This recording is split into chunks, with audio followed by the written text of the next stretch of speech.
안녕하세요. 오늘은 요한계시록 10장. 여기를 좀 깊이 들여다볼까 합니다. 아주 강렬한 이미지들이 많이 나오죠? 바로 시작해보죠.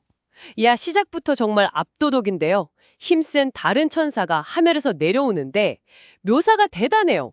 구름 옷을 입고 머리 위에는 무지개가 있고 얼굴은 해 같고 발은 불기둥 같다니. 와, 상상만 해도 그 위험이 느껴지네요. 네, 맞아요. 그 모습 하나하나가 굉장히 상징적입니다. 천사의 어떤 권위, 또 영광, 이런 것들을 보여주죠. 특히 그 손에 펴놓은 작은 두루마리가 들려있다는 점, 그리고 오른발은 바다, 왼발은 땅을 딛고 있다는 게 중요해요. 아, 바다와 땅을 딛고 있다? 네, 온 세상을 향한 그의 권세를 아주 시각적으로 보여주는 강력한 장면이라고 할 수 있습니다. 그리고 이 천사가 마치 사자처럼 크게 외치니까 일곱 우레가 반영을 해요. 뭔가 말을 하는데 요한이 이걸 받아 적으려고 하거든요. 네, 그렇죠. 그런데 갑자기 하늘에서 소리가 들리죠. 일곱 우레가 말한 것은 인봉하고 기록하지 말라. 딱 이렇게요. 이건 왜 비밀로 하는 걸까요? 좀 궁금한데요. 아주 흥미로운 부분입니다. 모든 계시가 다 공개되는 건 아니라는 걸 보여주죠. 하나님의 계획에는 우리가 다 파악할 수 없는 어떤 신비, 감춰진 영역이 있다는 암시 같아요. 아, 인간의 이해를 넘어서는 부분이 있다. 그렇죠. 일곱 우레의 메시지를 봉인함으로써 하나님의 주권이나 그 깊이를 좀 강조하는 것 같기도 하고요. 우리가 모든 걸 알 필요는 없다는 그런 메시지일 수도 있겠네요. 그렇군요. 자, 그 다음에는 천사가 하늘을 향해서 오른손을 들고 맹세하는 장면이 나옵니다.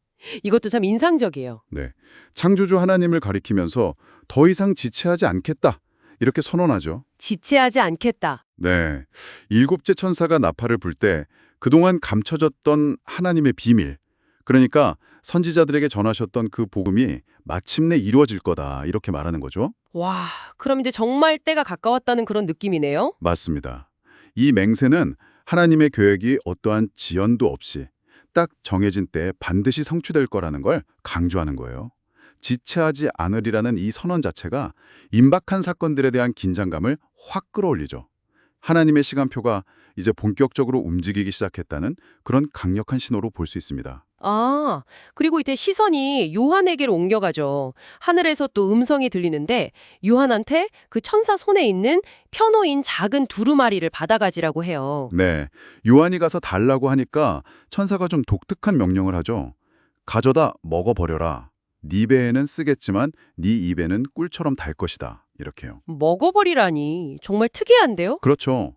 요한은 실제로 그 두루마리를 받아서 먹습니다.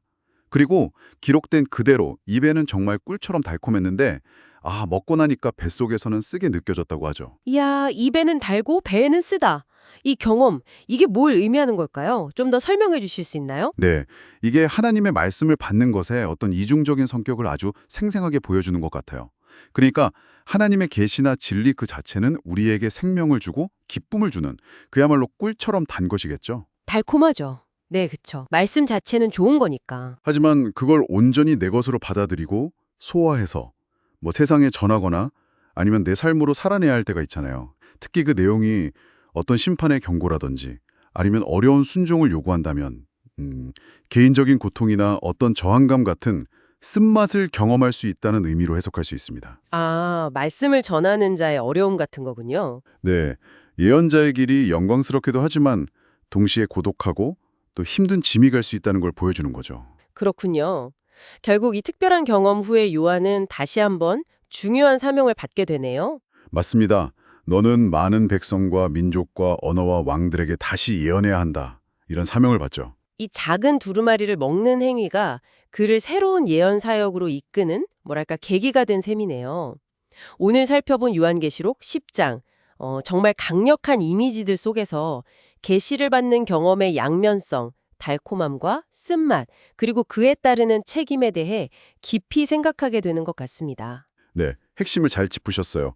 하나님의 계획은 반드시 이루어진다는 그 확신, 그리고 동시에 그 말씀을 받아 전하는 여정에는 어쩔 수 없이 개인적인 대가나 어려움이 따를 수 있다는 점, 그리고 더불어서 그 봉인된 일곱 우레의 메시지는 우리에게 여정이 우리가 알지 못하는 신비가 존재한다는 것을 계속 상기시켜주는 것 같아요. 그렇다면 마지막으로 이걸 듣고 계신 당신에게 한번 질문을 던져보고 싶습니다.